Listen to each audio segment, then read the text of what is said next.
Content warning. This episode contains discussion of the murder of 2 children. It is well known that Richard Allen, the only person ever directly charged in connection with the Delphi murders, used to work at the CVS in that town.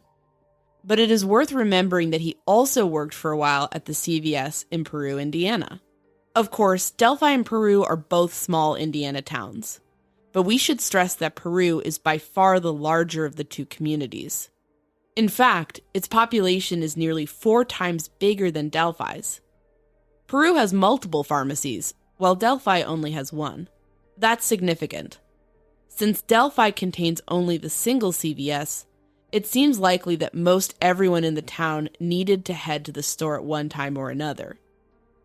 But in larger Peru, the people have more choices, so we can't necessarily assume that any one resident of the city definitely visited the local CVS while Allen worked there. A few episodes back, we featured an interview with someone who used to work with Allen at the Peru store. This week, we talked with someone else who worked there with him. Her experience with him was far more negative than what we've heard before. We were able to verify that our guest this week did in fact work at the CVS with Allen. She asked that we not use her name or her voice. So we are calling her Carrie, which again is not her real name. After we recorded our interview with her, we prepared a transcript of our talk. We edited that transcript for clarity and to remove personal details which may give away her identity. In a moment, we will read that transcript, with Anya reading the part of Carrie. My name is Anya Kane. I'm a journalist. And I'm Kevin Greenlee. I'm an attorney. We first connected while looking into the Burger Chef murders, an Indiana cold case. Together, we built a spreadsheet documenting hundreds of cases of restaurant-related homicides. That original spreadsheet gave way to our podcast, The Murder Sheet.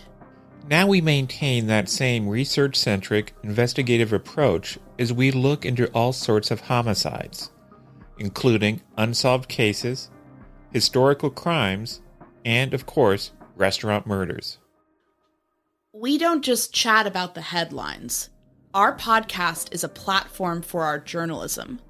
The Murder Sheet focuses on investigative reporting, thoughtful analysis, thorough research, and in-depth interviews. We're the Murder Sheet. And this is The Delphi Murders, a conversation with another one of Richard Allen's co-workers.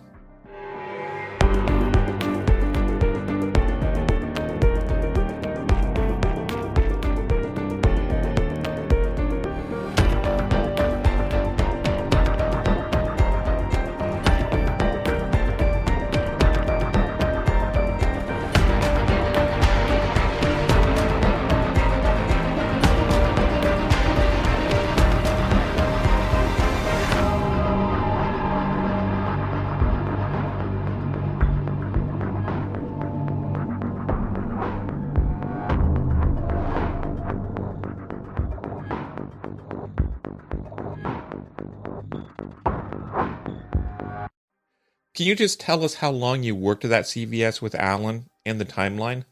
I believe I worked with him at CVS for, I think we figured out it was somewhere between 6 and 8 months. I'm not quite sure because it's been a couple of years. And that was at the Peru CVS? Correct.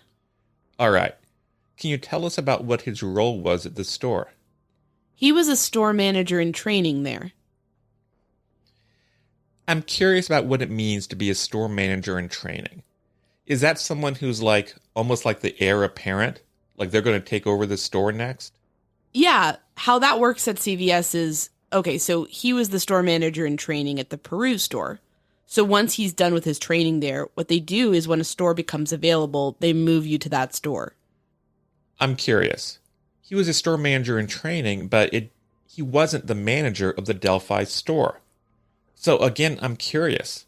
It seems odd that he didn't step up into that position. Yeah, or maybe he stepped down, or they didn't think he was ready for that position, so they demoted him. I'm not quite sure what happened, but that's generally how things go. Understood. Now, stepping back a little bit, I want to ask you about your time with Allen, and sort of how he came across to you. So tell me how you guys began to work together and what your impression of him was. Well, he was hired in as the store manager in training, so we worked together. The store manager in training is scheduled 45 hours a week. I worked with him almost 40 hours in my work week. You know, he had a lot of shifts, so I worked with him quite often. He and I did not get along very well at all. I'm not sure why, but I always felt that something was just weird about him. I felt like he was always watching what I did, where I went. I'd always turn around and he would be like staring at me. I just felt like he didn't like me for some reason or another, and it just caused some work tension. I liked him as a person, I felt, but of course I didn't know him. But at work, it was not a very good work experience for me. And what, if you had to pinpoint that, what was it? Was it the watching you, or what element was it that was making work difficult? Yeah, I think I just felt like, okay, and I know this may sound weird, but I have always felt like I can feel different things for people, like if they're weird or not. And it makes me uncomfortable as a person. I felt that with him. Like, I just felt uncomfortable the whole time I worked with him. And I think maybe he knew that I just felt weird about him. I don't know. It's hard to try to explain. I understand. It's like that gut instinct that you're kind of like, Did you get the sense that other people in the store felt the same way, or was this really mostly you? I know for a fact that there were other employees that noticed that he had a rough temper. I did too. He would get really upset, short-tempered at things that would bother him, whether it would be customers or work or, I remember one time where he had thrown a price scanning gun down and he got in trouble for it. I know he was short-tempered, so I'm not sure if anybody else caught on to it. But I do know they noticed his temper. That makes a lot of sense. Would anything in particular, like as far as patterns, well, I'll give you an example. I get really ticked off when technology doesn't work for me. Like that makes me really mad. Even though things like someone being a little bit rude might not bother me as much. Was there anything in particular that seemed to set him off in terms of anger? I know for me with him and it was the fact that I wouldn't listen to him. Like, not like insubordination, but it was just like, I don't know. I just did not listen to a lot of the things he would specifically tell me. Almost like he was trying to be bossy. But I don't remember any real patterns. I just know he was quiet about his personal life and didn't talk to us a lot about any of that type of stuff. So in terms of not listening to him, that would be like, almost, I don't want to put words in your mouth. So correct me if I'm wrong. But you felt like maybe he was trying to micromanage you a bit. Yes. Understood. So you're like, okay, if there's a big thing that you ask me to do, I'll agree with that, and I'll do it correctly. But if you're just trying to dictate every move I make, I'm not going to listen. Correct. Did anyone in management, did they give you any feedback or say like, oh, he's like this, or, anything like that? They told me to pretty much just kind of stay away from the situation, just be, calm and do as much as what I'm told. But does that make sense? Yeah, like, it was definitely a situation. Did they seem to be kind of implying that it was his fault or your fault, or more of just like, you guys are oil and water, so we're just going to keep you separate? Yes, it was like oil and water. So it's not his fault, it's not my fault, it's just, we just did not mix. And I felt like a lot of that had to do with the fact that I just didn't feel right. When I have stuff like that, it's like I just put up a wall and just shut them off, which is kind of what I did with him. Understood. For just a second, let's try to all forget that he's been arrested for the murder of 2 girls. A heinous crime. We're just talking about your old colleague, Rick Allen. You mentioned that you didn't dislike him on a personal level necessarily. I thought he was funny a lot of the time. He would make us laugh a lot. I guess he was kind of like a jokester to some degree. What was his sense of humor like? It's so hard because it's been, 7, 8 years now? I just remember him making us laugh a lot. Like if we were putting a truck away or whatnot, he would just try to make everybody laugh. Okay.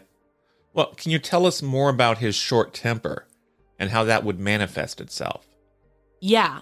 Like if we were putting truck away and he couldn't find something, or if a customer would upset him, he would just like I said, he would have thrown the scanning gun into his cart or just got really shitty with you. I mean, it was just really short, and it would be little things that would set him off. Not like, threaten everybody or nothing like that, but it was just like upset, like little temper tantrums. Would it be like he'd snap at his fellow coworkers if something went wrong? No, I don't think he ever really snapped at anyone, not when I was there. Now, he may have after, because I know one of my coworkers said that they did notice his short temper a lot. So I don't know if after I left it got worse or what happened after I was there. You've worked in retail for a number of years. You've had a lot of experience. I'm sure you've encountered many different personalities in that time. Did he stand out to you and your coworkers as having an unusually short temper? Yes, because when you do retail, I mean, if you have a short temper, it's almost like a red flag, because it's definitely not somewhere you should be. So it definitely caught my attention, and I'm sure it caught theirs. You should not be having temper tantrums when you work retail. So yeah, that was definitely a red flag. Did anyone associated with him, his wife, his daughter, did they ever come to the store in a way that you remember? Never saw any of them. Like I said, he was pretty private about that. Yeah, and I don't want to read too much into that because I've been at jobs where I've been pretty private. And I was just about to say, I can be pretty private too. So that wasn't necessarily unusual. Correct. Did he ever talk about things that even weren't super personal, just like things like hobbies or things of interest? No, I don't remember him talking about anything like that. Did other people there at the store have problems with dealing with his temper? The one other person that I've spoken to told me that they did notice his temper, but I'm not really sure. I can't really say what they witnessed or what they saw that led to that person to tell me that. Understood. And I'm curious in terms of did you listen to our episode with the other CVS employee, Cameron? No. Okay. Something she mentioned was that it would be very difficult for someone on the retail side to get into the pharmacy because people have been spreading rumors of maybe he got drugs or something. Is that your assessment too? Yes, you can't get into the pharmacy. The pharmacy is locked up with a code, so you can't get in there. And then if you were to work in the pharmacy, it's pretty much monitored all the time unless you were downright going where the cameras weren't and taking medicine. But that's really uncommon because the controls are locked up. I mean, so I don't see that. We've all heard about Richard Allen paying for Libby German's family's photos. Is that sort of thing normal? That's not uncommon. When I heard that, I was like, okay, that's been done before. I mean, I've had customers that have screwed up their pictures and I'm giving them replacements. Now, just blatantly going and giving them to somebody like that, that's not necessarily protocol. What about in terms of, for a good cause? They just lost their kid, you know? Yeah, but technically, no, we're not supposed to do that. Would it be okay if he paid for them himself? Well, yeah, I mean, I've paid for people's stuff before in the store. I paid for regular customers' purchases before if they didn't have money, or I'd known them a while and I knew they didn't have a lot of money. Right. That makes a lot of sense. So you can do little charitable things like that sometimes. Yes, you can. Did the voice on the recording of the bridge guy saying down the hill, did that voice sound like Richard Allen to you? Yes, once I listened to it multiple times, then I recognized it. But before he was arrested, no. But after, once I started listening to it again, I was like, oh, that really does sound like him. What was his voice like in general? How would you describe it? Normal, like a normal guy, you know? It wasn't like he was abrasive or anything like that. It was normal. When you see the image of the bridge guy, does it... But the body build does look like him. Once he was arrested, I definitely went back over the pictures and listened to that, and I definitely see the resemblance in those to him. Yeah, understood. And did he tend to wear clothes like jeans and that kind of jacket? No. Whenever he came to work at the store, he was always dressed in very nice pants and a button-up shirt. So that's the only way I knew him. That makes sense. And people tend to come dressed in their work clothes, I assume, as opposed to, like, changing there. Yes. And managers tend to dress up a little bit more than folks who are more at the worker level. Correct. On the murder sheet, we cover plenty of baffling mysteries. We're always digging to get at the truth. So it's no surprise that we're obsessed with a free-to-download hidden object game that's all about piecing together clues through observation and gumption. We're talking, of course, about June's Journey. This game is set in the Roaring 20s. You play as June Parker.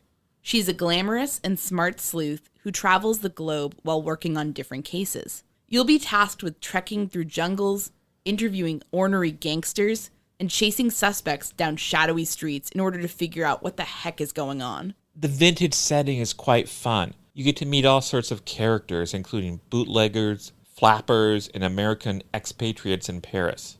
It's a lot of fun for history buffs and mystery lovers alike. I'm already on chapter 12. I cannot stop playing. It is so fun and relaxing, and finding a new clue always puts me in a better mood. Whenever I have a break or just need a quick mental health breather, I pull out my phone and knock out a scene or two. It's really cool to feel yourself getting sharper and more observant the more you play. Soon enough, you'll be breezing through all the clues, picking out hidden objects like knives, peacock feathers, telescopes, and muddy footprints with ease. Find your first clue by downloading June's Journey today. Available on Android and iOS mobile devices, as well as on PC through Facebook Games.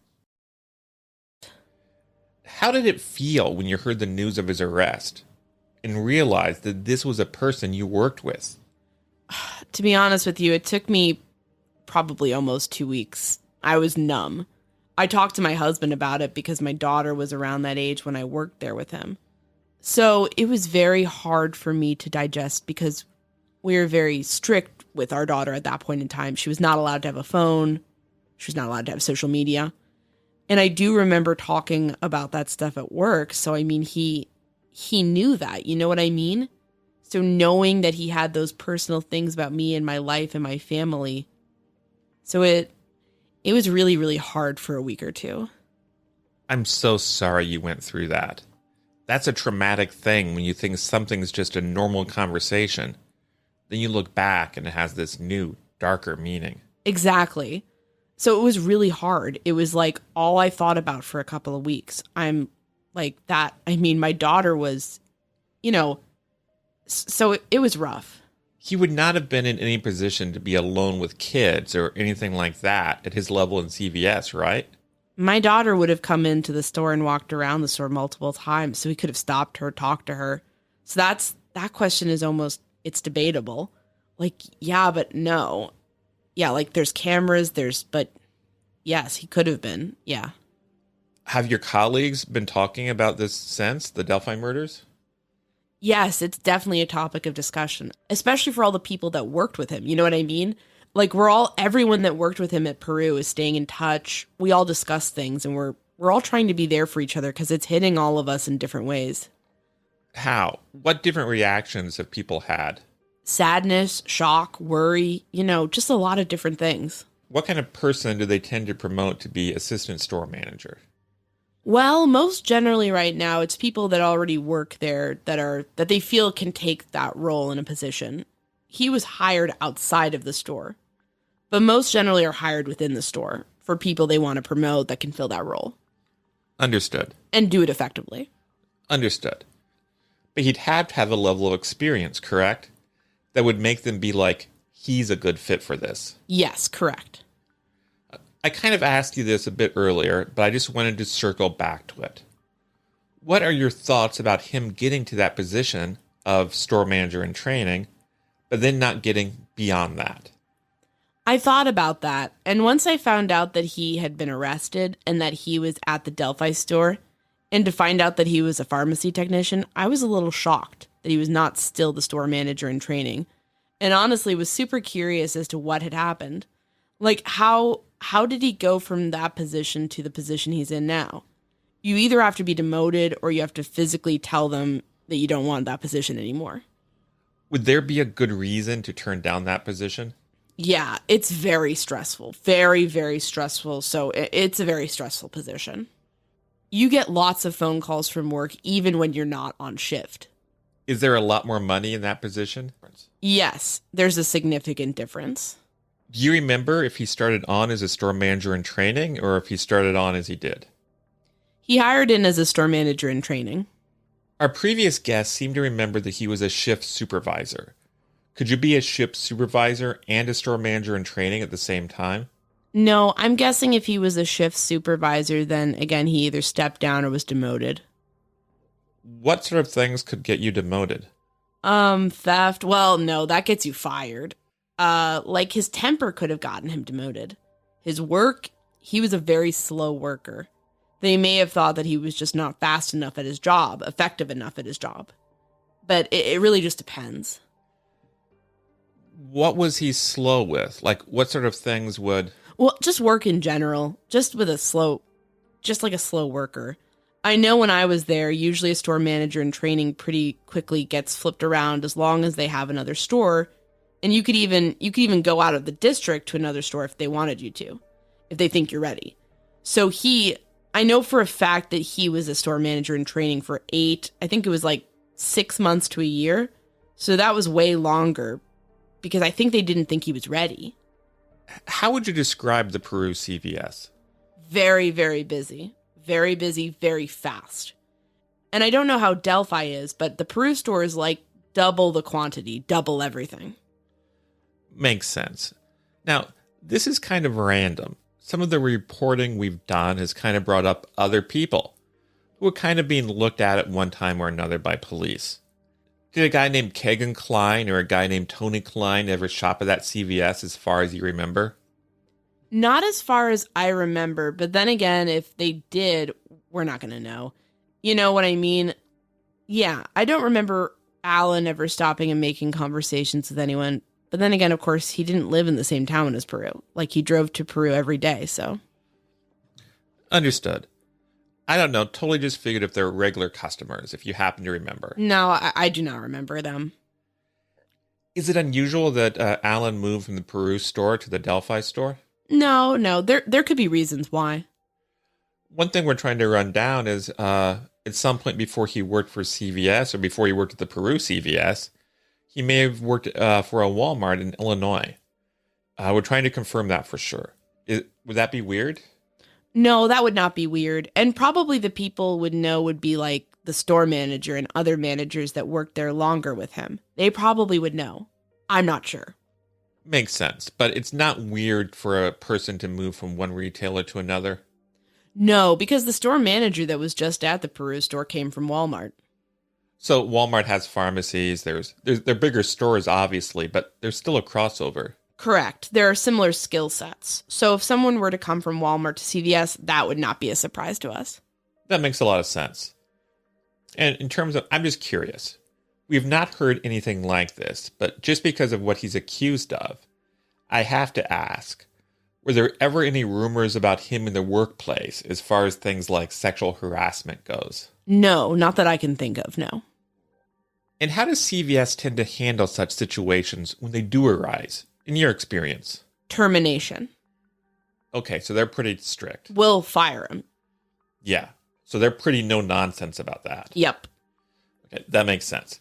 And then, this is weird, but with your familiarity with CVS shift schedules, would it be unusual for a manager-level person to be just kind of off on a Monday? Not have to go to work? That would be normal. Our schedules vary. One week we could be scheduled Monday, and the next week, I know when we worked with him, they were doing every other weekend. So one weekend he would work both days, and then the next weekend he would be off. So say he worked on a Sunday. Most generally, he could have been off on the Monday of the weekend that he worked. Our manager at the time was really good about trying to do that. How long do they keep scheduling records? Do they exist forever? The Peru store has the schedules for years back. I don't know about the other stores now. I'm not sure if they still have them there. But when I was there, they did have stacks of them. So they're physical copies? They're not like on the computer? Both. They're on the computer and physical. They print them out once they do them. Understood. In terms of, would he have had like an employee CVS phone? Or would he have just had his own cell phone? No, he would have just had his own cell phone. I'm curious, do you have any more thoughts as to why he specifically did not seem to like you, or why he had trouble with you as opposed to any other people? Honestly, I'm not really sure. I just know for a fact that he and I just did not get along at all. Our personalities just did not drive. Yeah, we just didn't like each other. And like I said, I mean, he made me laugh at times, but then for the most part, I mean, it was just we just didn't like each other. So I tried to stay out of his way. He tried to stay out of mine. Otherwise, we had, just those issues at work. If I may, it almost sounds to me like he tried to, like you found him somewhat controlling and were put off by that. And then instead of backing off, he kind of went harder on the trying to control you. Correct. That's what it sounds like to me, at least. Yeah, that's very odd. Was he just seemingly not as controlling with other employees? Is that fair to say? Correct. Yeah. And like I said, it finally got to the point where I just literally tried to stay away from him. And to be clear, your weird feeling that you speak about getting about him, it wasn't like, oh, he's really creepy or he seems like he's a sexual predator. It was just like it was milder than that. Is that fair to say? Yeah, it was milder than that. Would he stare at other people? I don't remember, to be honest with you. I don't remember. I just remember how he was with me. Right. And it sounds almost like this was one of those interpersonal conflicts that you wouldn't even ever think about again. Except that this happened. Yeah. So now I'm like, why didn't we get along? Why? Why? Have you ever had this to any other degree with another coworker? No, not since then. And I don't even remember any really before then. Well, this has been incredibly enlightening, and I feel like we've gotten a really good sense of what working with him was like from a different perspective. Are there other things that you wanted to say that you think is important for people to hear? I know there have been a lot of rumors online about, CVS, blah, blah, blah, he was stealing drugs, all that nonsense. I don't think it's feasible that he was stealing drugs, unless you work in the pharmacy every single day and I can go here and hide and take these pills, the controls, you can't really get to them. You can get to some of them, but there's cameras everywhere. So I just find that highly unlikely. And CVS, security and stuff like that is way more than what they're giving credit for. We would like to thank Carrie for taking the time to talk with us and to share her experiences with Richard Allen with us.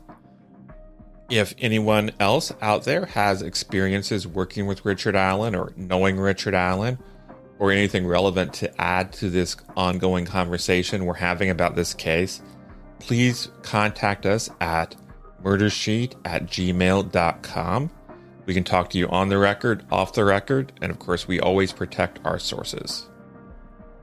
Thanks so much for listening to The Murder Sheet. If you have a tip concerning one of the cases we cover, please email us at murdersheet@gmail.com. If you have actionable information about an unsolved crime, please report it to the appropriate authorities. If you're interested in joining our Patreon, that's available at www.patreon.com/murdersheet. If you want to tip us a bit of money for records requests, you can do so at www.buymeacoffee.com/murdersheet. We very much appreciate any support. Special thanks to Kevin Tyler Greenlee, who composed the music for The Murder Sheet, and who you can find on the web at kevintg.com.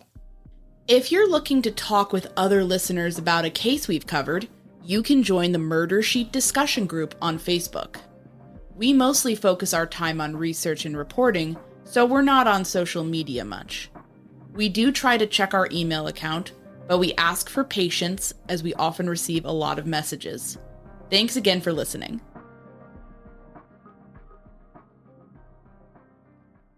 Hey everybody, just popping back in to talk about June's Journey again. This is the amazing free-to-download mystery hidden object game.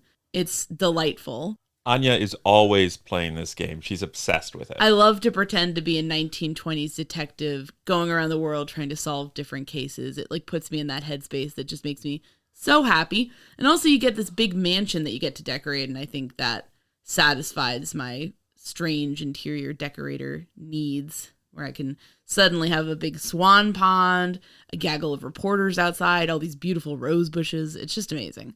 Playing June's Journey has actually been a really nice mental health break for me. Sometimes it can kind of get stressful doing the podcast, or, just going day to day, waiting in line, waiting on a call where you've been put on hold.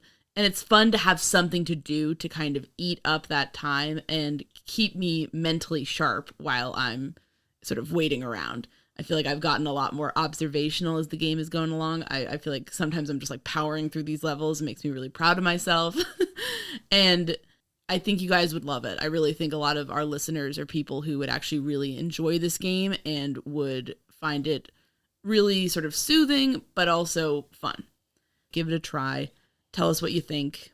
The Murder Sheet is an independent, smaller podcast. We don't have a huge staff. Sponsorships are really important to us. And anytime our listeners goes ahead and downloads something or purchases something from our sponsors, that's directly helping us. So if you can just go, again, this game is free to download it, put it on your phone, play it a bit, let us know what you think, and certainly let June's Journey know that the Murder Sheet sent you. That's a huge boon to our show, and it helps us keep in business and keep doing what we love, which is reporting on different crimes and bringing you the best information. So with that in mind, find your first clue by downloading June's Journey today. Available on Android and iOS mobile devices, as well as on PC through Facebook Games.